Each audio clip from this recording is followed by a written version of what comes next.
नमस्कार दोस्तों, यह डिक्टेशन 80 शब्द प्रति मिनट की गति से रिकॉर्ड की गई है। डिक्टेशन शुरू होने में शेष हैं 5 सेकंड। स्टार्ट। लघु और मझोले उद्योगों को संकट से निकालने के लिए हाल ही में सरकार ने 20,000 करोड़ रुपए की कर्ज संबंधी मदद और 50,000 करोड़ रुपए की इक्विटी पूंजी डालने का एक और बड़ा कदम उठाया है। 20,000 करोड़ रुपए की मदद उन उद्योगों को दी जाएगी जो कर्ज नहीं चुका पा रहे हैं।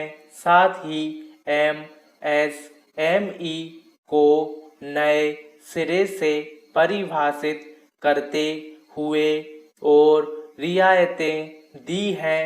इससे उद्योगों के उद्योगों का दायरा बढ़ेगा और उसके अनुरूप उन्हें और रियायतें भी मिलेंगी।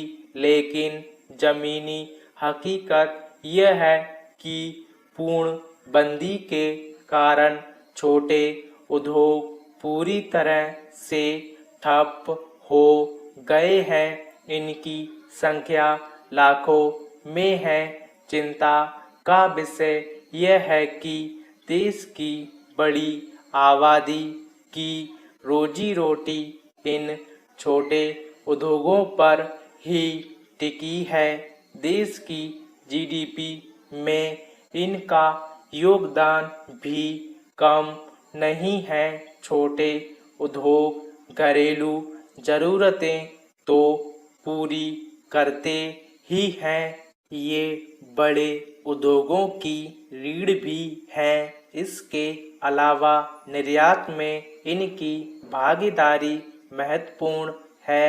ऐसे में अगर ये उद्योग चालू नहीं हो पाएंगे तो अर्थव्यवस्था का पटरी पर आ पाना मुश्किल है।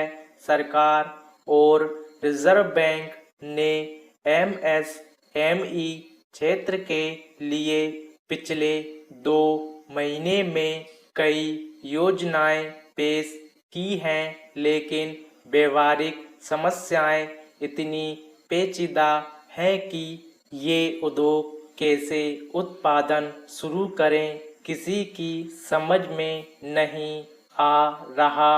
इन्हें फिर से खड़ा करना सरकार और बैंकों के लिए एक बड़ी चुनौती है।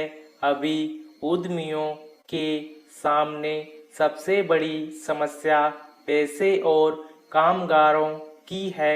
लाखों कामगार अपने घरों को लौट चुके हैं।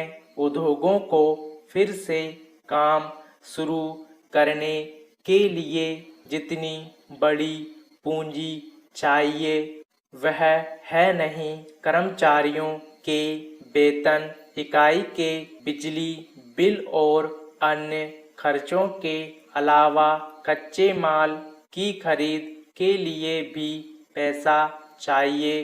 कहने को सरकार ने 3 लाख करोड़ की कर्ज गारंटी योजना शुरू की है, लेकिन यह है तो कर्ज ही।